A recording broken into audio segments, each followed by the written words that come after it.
अस्सलामु अलैकुम वरहमतुल्लाहि वबरकातुहू। अज़ीज़ान मिल्लत इस्लामिया, आप तमाम उम्मती को मुफस्सल की तरफ से सलाम अर्ज़ है। घर में बड़ी पर्दानशीन इज़्ज़तदार माँ और बहनों को मुफस्सल की तरफ से सलाम अर्ज़ है। बल्कि बहरहाल अल्लाह से उम्मीद है आप लोग खैरियत से होंगे, अल्लाह की हिफाजत में होंगे। इन मलनों की मलामत से, इन फ़िरक़ा परस्तों की फ़िरक़ा परस्ती से, इन दरिंदों की दरिंदगी से, इन मावलिनचरों की मावलिनचिन से, इन बलात्कारियों की बलात्कारी से महफूज होंगे। अल्लाह आप लोगों को अपने हफ्ज़ अमान में रखे, अल्लाह अपनी हिफाजत में रखे, अल्लाह हर आबाद से हर शर से महफूज रखे। बल्कि बहरहाल मेरे अज़ीज़ दोस्तों, मेरे भाइयों, रमज़ान अल करीम, रमज़ान बहुत बहुत मुबारक हो आप लोगों को। अब ये हमारे देश में तो चौथा रोज़ा, तीसरा रोज़ा चल रहा है, चौथा उधर खलीज में, मिडिल ईस्ट में, यूरोप में चल रहा है। बहरहाल अल्लाह आप लोगों के रोज़ों को, आप लोगों के तरावियों को, आप लोगों के नमाज़ों को कबूल फरमाए, आप लोगों की तिलावतों को कबूल फरमाए, अल्लाह आप लोगों के दुआओं को कबूल फरमाए। बहरकैफ मेरे अज़ीज़ दोस्तों, मेरे भाइयों, आज मंगल का दिन है और बड़ा चल रहा है कि आज इन्हों साबित करते हैं, अपने एमपीस अपनी सरकार बचाते हैं, कंटिन्यू करते हैं, या इनकी टाइम टाइम फिश होने जा रही है। ये बड़ा दबा के चल रहा है, लेकिन अभी तक तो जो है सो ये लोग चालू नहीं करे हैं, या वीडियो देखने के बाद शायद चालू भी हो जाए।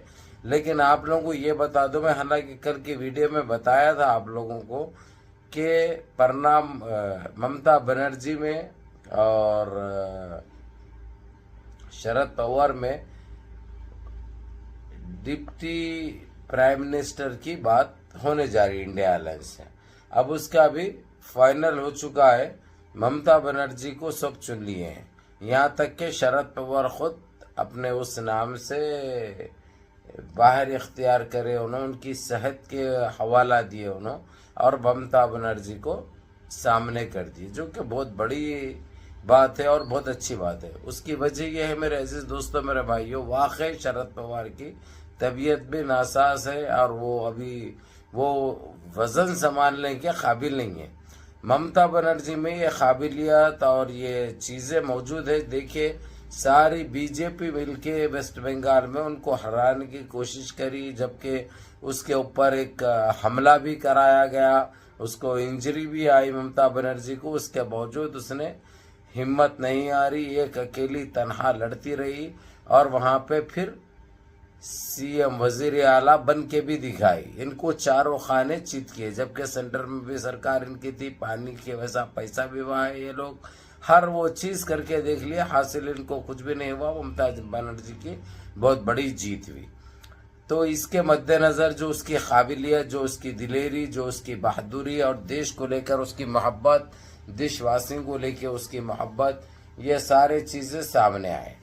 तो मेरे अजीज दोस्तों, मेरे भाइयों, मैं आपको ये बता दूं, अब ये एनडीए क्या करने जा रही है अभी 2-4 घंटे में ये पता तो चल जाएगा। लेकिन इनकी हालत ऐसी हो चुकी है, ये लोग खुद पछता रहे हैं कि हमने ये क्या कर दिया। आखिर ये देशवासी हमसे इतने नाराज क्यों हैं?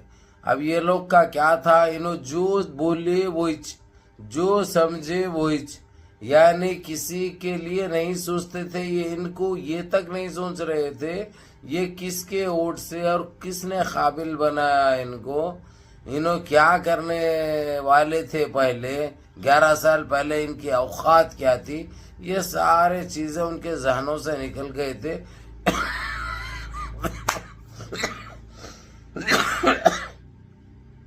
इतना नशे में चूर थे इनकी ईवीएम की वजह से कि मैं आप लोगों को बयान नहीं कर सकता, ना अल्फाजों में, ना इसी अपने तरीके से। मेरे अजीज दोस्तों, मेरे भाइयों, अब आप लोगों को ये बता दो मैं कि ये बहुत बुरा इनके साथ होने जा रहा है। अभी 1-2-4 घंटे में आप लोग वो चीज भी देख लेंगे। लेकिन आप लोगों को फिर एक मर्तबा कहता हूं मैं, अभी तक गोदी मीडिया नाम लेना भी मुनासिब नहीं समझ रहा, जबकि सारी दुनिया के चैनलों पर ये चीज दबा के चल रही है कि ये सरकार गिरने वाली है, सरकार का टाइम पूरा हो गया, देशवासी इतना नाराज है, इतना अच्छे कमा के रहे हैं देश में बोल के वो लोग गिन गिन के सुना रहे।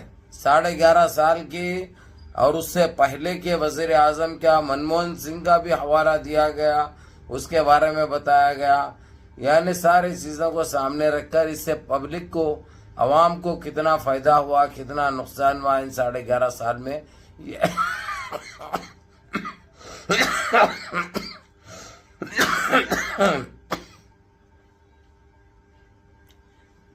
तो बहरहाल मेरे अजीज दोस्तों, मेरे भाइयों, आप लोगों को ये बताना, ये समझाना, ये दिखाना, ये बोलना बहुत ज़रूरी है, क्योंकि ऐसे खबरें तो हमको बहुत कम मिलते हैं। अभी ये खुशियाँ मिली है तो जो है सो उसको आप लोगों के अलावा मैं किसके साथ बांटूंगा। और ममता बनर्जी भी सारे देशवासियों का भी शुक्रिया अदा करी, और शरद पवार का भी शुक्रिया अदा करी, राहुल गांधी का भी शुक्रिया अदा करी, सोनिया गांधी का भी शुक्रिया अदा करी, एक तरीके से जो उसको डिप्टी प्राइम मिनिस्टर के लिए चुने, अगरचे सरकार बनती है तो इंडिया अलायंस की। अब लेकिन इंडिया अलायंस के अलावा कौन है बताइए आप, आपकी नज़रों में कोई है अगरचे तो तीसरे को बना देंगे अपन बोल के। वैसी बात नहीं है मेरे अजीज दोस्तों, मेरे भाइयों। ये लोग पूरे पावर से और पूरी ताकत से, और सारे इंडिया अलायंस के जितने भी है, राहुल गांधी को अपना नेता चुने हैं वो लोग, ये सबसे बड़ी बात है। और उसी में जिस तरीके से राहुल गांधी ने आज से 3 साल पहले जो भारत जोड़ो यात्रा जो निकाला था, हम वही टाइम पे बोल दिए थे कि ये बहुत जल्द यानी 5 साल के अंदर ये प्राइम मिनिस्टर बनने जा रहा है, हम पहले ही बता दिए थे। और 1.5 साल से इनकी जो है सो ये चल रही थी, कभी चंद्रबाबू नायडू तो कभी नीतीश कुमार, लेकिन ये लोग क्या है मालूम, गोदा बदलने की बड़ी आदत है ये लोगों को। अब जिस तरीके से अब ये लास्ट टाइम पे जाके राहुल गांधी के साथ जो कॉन्ट्रैक्ट साइन करे ना सोच सकते धोखा देने का, ना उनकी सेहत के लिए अच्छा रहता। तो इसमें नीतीश कुमार और चंद्रबाबू नायडू भी आज की मीटिंग में शामिल थे, क्योंकि ये लोग भी वहीं पे अपना बेस बना लिए हुए हैं, क्योंकि कब क्या होता पता नहीं है। और हो सकता, मैं बता रहा हूँ, यानी वो लोगों की तरफ से तो गुप्त रखा गया है कि कोई मिनिस्ट्री नीतीश कुमार को मिलेगी। कोई मिनिस्ट्री क्या, रेलवे मिनिस्टर पहले भी थे उन्होंने, और उनको बहुत शौक भी है, वो आमदनी का जरिया भी मालूम है, कमाई किस तरह कमाई जाती है।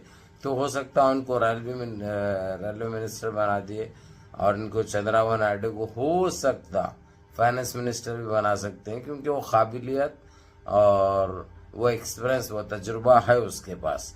क्योंकि मालूम है आपको, जब चंद्रबाबू नायडू NT रामाराव जो मर गए हैं, जो पहले वजीर आला था, ये आंध्रा और तेलंगाना 21 था, तो उसमें जो है फाइनेंस केस देखता था वो अपना, हालांकि ससुरा भी होना था NT रामाराव इसका, चंद्रबाबू नायडू का।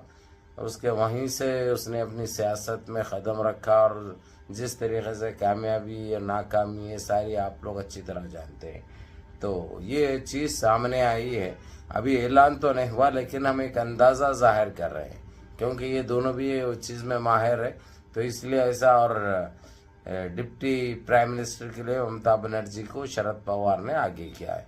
बहरहाल मुनज़्ज़म रहिए, मुत्तहिद रहिए, अपनी सफ़ों में इत्तेहाद बरकरार रखिए, नमाज़ों की पाबंदी करिए, माँ बाप की खिदमत करिए, बड़ों के अहकाम पे अमल करिए, और अपने इस भाई को भी दुआ में याद रखिए। अस्सलाम वालेकुम व रहमतुल्लाहि व बरकातहू।